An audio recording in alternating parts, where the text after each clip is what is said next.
Kisah ini terjadi di abad ke-17 di masa kekhalifahan Ottoman. Suatu malam, Sultan Murad Ar-Rabi ingin melihat kondisi rakyatnya. Maka di tengah malam, ia belusukan ke sebuah desa. Namun, di salah satu gang, Sultan Murad melihat jenazah seorang laki-laki tergeletak. Anehnya, penduduk desa itu tak peduli. Maka Sultan pun bertanya kepada para mereka, "Ada apa dengan mayat pria ini? Mengapa tidak seorang pun yang mengurus jenazahnya?" Para penduduk itu pun berkata, "Orang ini suka bermaksiat. Ia adalah peminum khamar. Ia pun sering mengunjungi wanita pezina." Sultan pun menjawab, "Tapi, bukankah dia saudara kita? Bukankah sesama muslim merupakan satu umat, pengikut Rasulullah SAW? Ayo, kita bawa jenazahnya. Tolong antarkan aku menuju rumahnya dan menemui keluarganya." Sesampai di rumah duka, Sultan Murad Ar-Rabi bertemu istri si jenazah. Melihat jenazah suaminya, sang istri pun menangis. Semua orang beranjak pergi, dan sang istri pun berkata, "Semoga Allah merahmatimu, wahai wali Allah. Aku bersaksi bahwa engkau sungguh wali Allah." Mendengar perkataan istri almarhum, Sultan menjadi heran, dan ia berkata, "Bagaimana mungkin aku ini termasuk wali Allah? Sementara banyak orang berkata buruk terhadap mayat ini, dan banyak orang enggan menyelenggarakan jenazahnya. Aku tidak mengerti, bagaimana mungkin seorang wali Allah mengurus jenazah ahli maksiat?" Wanita itu pun menjawab, "Aku sudah duga hal itu. Sungguh suamiku setiap malam pergi ke penjual arak, khamar, lantas membeli beberapa banyak yang dia bisa beli. Kemudian membawanya ke rumah kami dan menumpahkan seluruh khamar ke toilet. Dan dia, suamiku, berkata, 'Semoga aku bisa meringankan keburukan khamar dari kaum muslimin.' Suamiku juga selalu pergi kepada para zaniyah, pelacur, dan memberinya uang, dan berkata, 'Malam ini kau kubayar dan jangan kau buka pintu rumahmu untuk melacur hingga pagi hari.' Kemudian suamiku kembali ke rumah dan berujar, 'Alhamdulillah, semoga dengan itu aku bisa meringankan keburukannya dari pemuda-pemuda muslim malam ini.' Namun sementara orang-orang menyaksikan dan mengetahui bahwa suamiku membeli khamar dan masuk ke rumah pelacur, lantas mereka membicarakan suamiku dengan keburukan.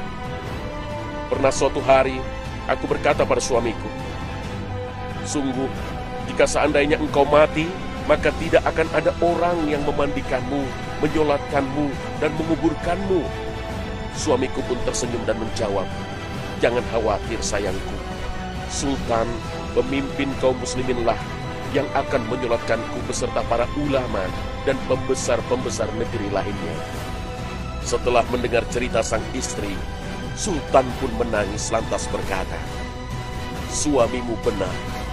Demi Allah, aku adalah Sultan Murad Ar-Rabi, dan besok kami akan memandikan suamimu, menyolatkan, dan menguburkannya.'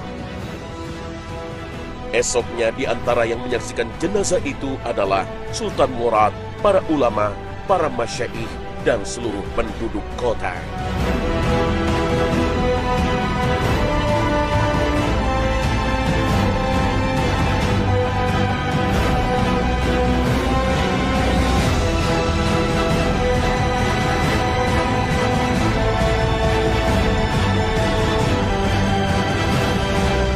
Assalamualaikum warahmatullahi wabarakatuh. Selamat pagi pemirsa. Khazanah, ensiklopedia Islam dunia, kembali hadir untuk saling berwasiat dalam kebajikan. Semoga Allah Subhanahu wa Ta'ala senantiasa menjaga kita dalam amal baik dan kita dijauhkan dari amal yang sia-sia. Pemirsa, khamar adalah sebuah cairan memabukkan, dan Allah Ta'ala, Rabb yang maha pengatur lagi maha kuasa, telah melarang hambanya yang beriman untuk meminumnya. Ya ayyuhalladzina amanu innamal khamru والميسر والأنصاب والأزلام رجس من عمل الشيطان فاجتنبوه لعلكم تفلحون. Hai orang-orang yang beriman, sesungguhnya meminum khamar, berjudi, berkorban untuk berhala, mengundi nasib dengan anak panah adalah termasuk perbuatan syaitan. Maka jauhilah perbuatan-perbuatan itu agar kamu mendapat keberuntungan. Al-Quran Surah Al-Ma'idah ayat 90. Pemirsa, ayat ini turun terkait dengan kondisi para kabilah di Jazirah Arab yang masih jahil. Pria-pria pemimpin kabilah biasa meminum khamar hingga mabuk. Saat mabuk, mereka kehilangan kontrol diri, sehingga secara tidak sadar mereka bercanda hingga melebihi batas, berjudi dan berzina. Saat pengaruh khamar hilang, mereka tersadar bahwa perbuatan yang melewati batas itu mempermalukan diri mereka. Rupanya, efek mabuk dari khamar ini masih saja terjadi hingga sekarang. Ketika sekelompok orang mabuk, maka kesadaran sangat rendah dan cenderung memalukan dirinya sendiri. Bahkan, perkelahian antar kelompok, RT, RW, atau sekolahan sering terjadi karena akibat alkohol. Sesungguhnya setan itu bermaksud hendak menimbulkan permusuhan dan kebencian di antara kamu lantaran meminum khamar dan berjudi itu, dan menghalangi kamu dari mengingat Allah dan sembahyang. Maka berhentilah kamu dari mengerjakan pekerjaan itu. Al-Quran Surah Al-Ma'idah ayat 91. Selanjutnya, orang yang mabuk akan sangat jauh dari mengingat Allah.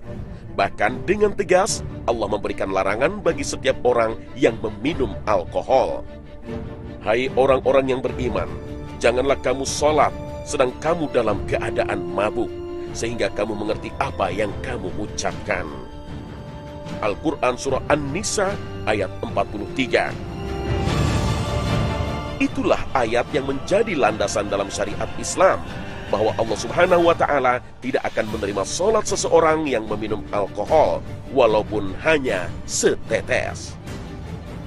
Khamar itu induk segala keburukan. Barang siapa yang meminumnya, maka Allah tidak akan menerima sholatnya selama 40 hari. Dan barang siapa yang mati di mana khamar itu ada dalam perutnya, maka ia mati dalam keadaan jahiliyah. Hadits riwayat At-Tabarani. Masih saja menjadi pekerjaan rumah bagi keluarga muslim untuk melindungi anak-anak dari alkohol. Apalagi di negara Indonesia ini, minuman beralkohol menjadi hal yang legal dan sah secara hukum. Seharusnya kita bisa meniru dan mencontoh perilaku para salafus soleh, orang-orang yang soleh, para sahabat Rasulullah yang ketika diturunkan perintah haram bagi khamar, mereka mengikutinya. Diriwayatkan, setelah turun ayat yang sangat tegas ini, mereka berkata, "Ya Tuhan kami berhenti dari minum khamar dan berjudi." Hadits riwayat Ahmad. Khamar meski menjadi cairan haram di dunia, ternyata menjadi minuman penduduk surga. Hal ini tercantum dalam surah As-Saffat ayat ke-45 hingga 47. Diedarkan kepada mereka gelas yang berisi khamar dari sungai yang mengalir, warnanya putih bersih, sedap rasanya bagi orang-orang yang minum. Tidak ada dalam khamar itu alkohol, dan mereka tiada mabuk karenanya. Inilah penjelasan Allah akan salah satu kenikmatan yang menjadi milik para penghuni surga. Namun jangan membayangkan khamar surgawi sama seperti minuman beralkohol di dunia. Jelas sangat berbeda. Karena sesungguhnya manusia tidak akan pernah mampu membayangkan, apalagi menyamai kenikmatan alam surga. Berzina dan mabuk tidak hanya merupakan dua perbuatan dosa, tapi merebaknya perzinahan dan meluasnya perilaku meminum khamar adalah tanda-tanda datangnya masa akhir zaman. Di antara tanda-tanda hari kiamat adalah sedikitnya ilmu dan tersebarnya kebodohan, diminumnya khamar, merebaknya perzinahan. Hadits riwayat Bukhari dan Muslim.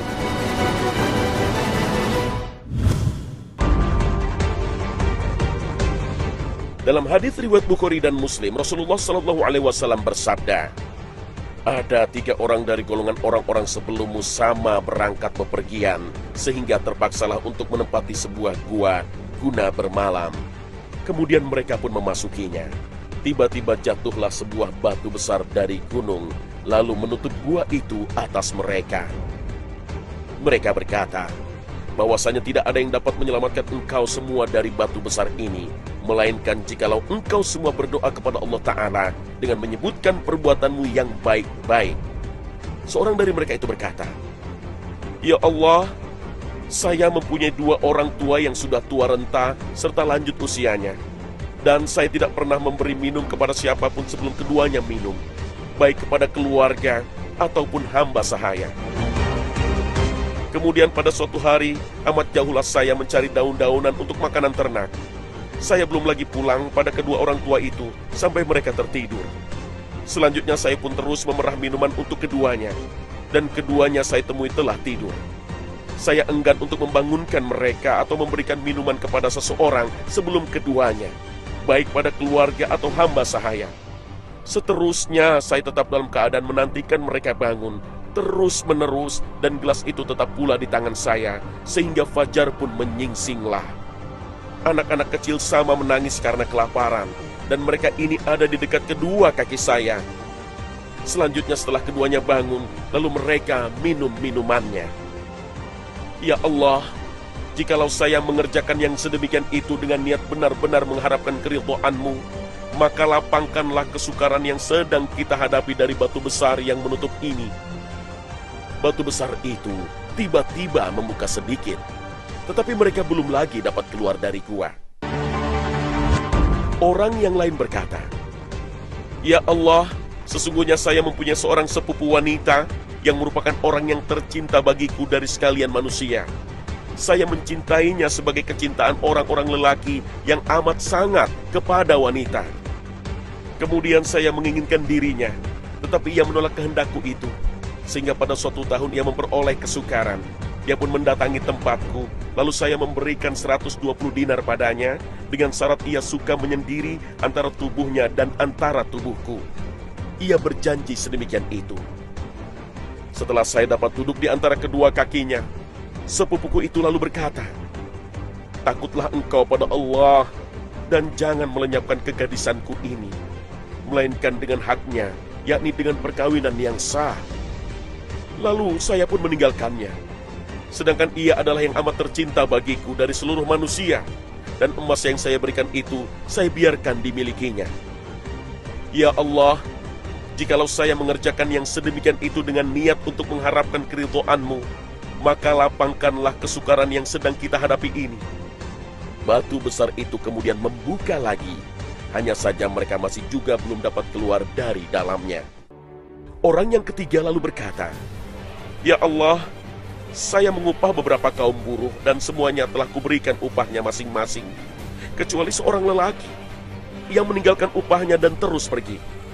Upahnya itu saya perkembangkan sehingga bertambah banyaklah hartanya tadi.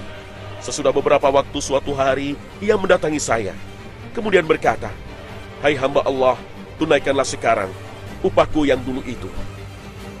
Saya berkata, semua yang engkau lihat ini adalah berasal dari hasil upahmu itu, baik yang berupa unta, lembu, dan kambing, dan juga hamba sahaya.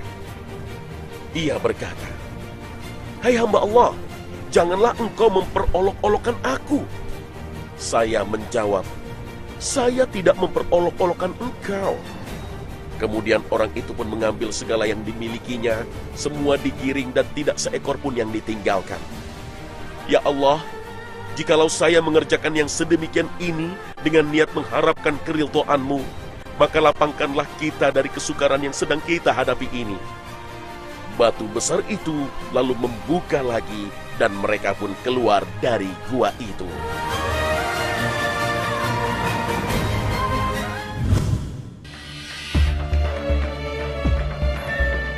Pemirsa, kisah 3 pemuda yang terjebak di dalam gua adalah teladan dari Rasulullah SAW ketika bertawassul. Tawasul artinya mencari jalan menuju ridho Allah Subhanahu wa Ta'ala. Tawasul merupakan jalan dari seorang hamba untuk meminta petunjuk kepada Rabb yang Maha Mengetahui lagi Maha Bijaksana. Tawasul memiliki landasan syariat dalam surah Al-Maidah ayat ke-35. Ya ayyuhalladzina amanu ittaqullaha wabtaghu ilaihil wasilata wajahidu fi sabilihi la'allakum tuflihun. Pemirsa, bertawasul atau mencari wasilah ada 3 hal sesuai dengan tuntunan dari para ulama. Perkara pertama untuk mencari wasilah adalah mengedepankan tauhid, bahwa tidak ada ilah yang berhak disembah selain Allah, dan hanya Allah yang memiliki kuasa untuk menimpakan kebaikan kepada siapapun hamba yang dikehendakinya. Maka mohonlah wasilah kepada Allah, bukan kepada hal-hal yang menjurus pada syirik. Wasilah adalah bagian dari perbuatan ibadah kepada Allah, bukan prinsip mencari keberuntungan yang lazim dan populer di dalam budaya bangsa Timur. Mari kita mengharap wasilah dari Allah dengan cara berdoa, seperti yang Nabi SAW ajarkan. Jauhilah berdoa dengan cara baru dan diada-adakan versi manusia, sekalipun dia memegang kekuasaan pemerintah. Karena berdoa adalah adab ibadah, bukan sekedar budaya. Maka hanya dari Rasulullah lah cara berdoa, beribadah umat Islam yang patut dijalankan. Wahai Rabb yang maha hidup, wahai Rabb yang maha berdiri sendiri, dengan rahmat-Mu aku meminta pertolongan. Perbaikilah segala urusanku, dan jangan Engkau serahkan urusanku kepada diriku, meskipun hanya sekejap mata, tanpa mendapat pertolongan dari-Mu. Mengerjakan amalan-amalan soleh merupakan cara menggapai wasilah dari Allah. Bukti nyata wasilah atas amalan baik adalah kisah 3 pemuda ini. Amalan pemuda pertama sehingga membebaskannya dari gua adalah berbakti kepada orang tua, birrul walidain. Wasilah atas amalan pemuda kedua adalah meninggalkan perzinahan, meski ia mampu dan tidak ada seorang pun mengetahuinya. Dan perkara yang membebaskan pemuda ketiga adalah wasilah karena ia mampu bertindak dan berlaku jujur kepada saudaranya. Dan perkara ketiga untuk mendapatkan wasilah adalah memohon doa kepada orang-orang soleh. Kita bisa memohon doa agar dalam munajat mereka nama kita disebut, sehingga mendapatkan kebaikan dunia dan akhirat. Ali bin Al-Husain adalah seorang ulama dan imam besar, pemimpinnya para ulama tabi'in. Namun semasa hidupnya dia terkenal bakhil, pelit oleh keluarganya dan masyarakatnya. Keluarganya mengira dia hanya menumpuk dirhamnya saja tanpa pernah menyedekahkannya. Tapi ketika beliau meninggal dunia, ada perbedaan yang terjadi di kota Madinah. Sejak meninggalnya Ali bin Husain, seluruh penduduk Madinah yang miskin tidak mendapatkan lagi santunan dari seseorang yang tidak dikenal. Setiap malam ada orang yang biasa mencukupi makan orang-orang miskin dalam sehari. Mereka berkata, "Kami tidak pernah kehilangan sodakoh yang diberikan secara sembunyi-sembunyi hingga Ali meninggal dunia." Lalu ketika menyelenggarakan jenazah, mereka melihat bekas hitam pada pundaknya. Amr bin Sabit berkata, tatkala Ali bin Husain meninggal, mereka memandikan mayatnya, lalu mereka melihat bekas hitam pada pundaknya. Lalu mereka bertanya, "Apa ini?" Lalu ada yang menjawab, "Beliau selalu memikul berkarung-karung tepung pada malam hari untuk diberikan kepada fakir miskin yang ada di Madinah."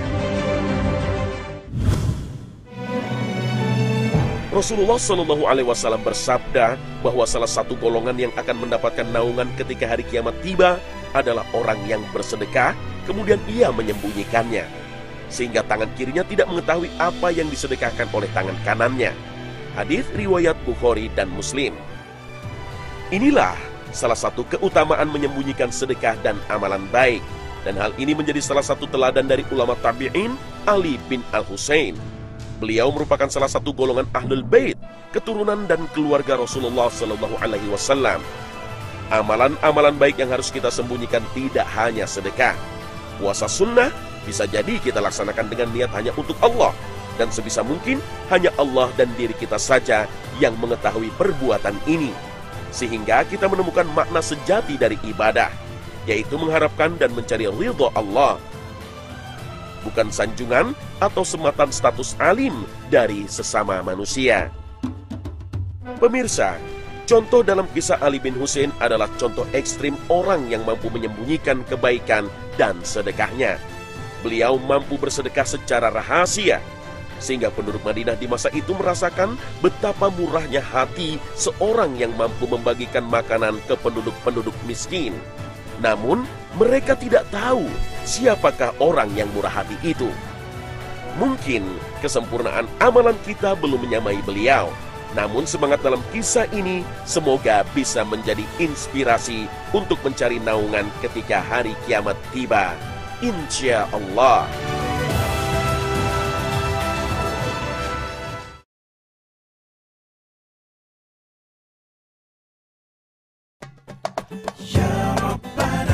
Nah pemirsa, inilah akhir kebersamaan kami. Semoga tayangan kami hari ini mampu melengkapi wawasan Islami Anda, sehingga jalan kehidupan Anda sesuai dengan prinsip Al-Quran dan Hadis menjadi semakin terang. Akhir kata, wassalamualaikum warahmatullahi wabarakatuh.